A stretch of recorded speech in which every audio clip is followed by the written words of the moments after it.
Magandang araw po sa inyong lahat. Ako po si Matet Canlas, taga Mabalacat, Pampanga. Dito po tayo ngayon sa harap ng St. Jude. Ito na po yung huling oras ng ating penitensya ngayong Biyernes Santo.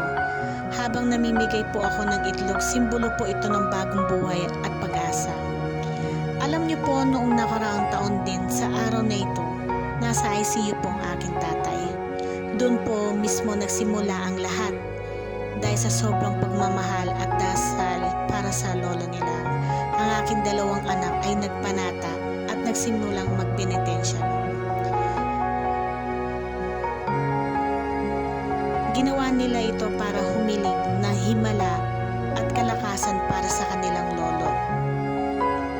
At kahit na tinanggap na siya ng Panginoon noong Biyernes Santo rin, ipinagpatuloy pa rin nila ang kanilang panata. Hindi lang po ito basta tradisyon, ito po ay pagmamahal, dasal at pasalamat sa buhay ng ipinahiram ni Lord sa tatay ko. Kaya itong itlog na ibinigay ko ngayon ay alay ko po ito bilang alaala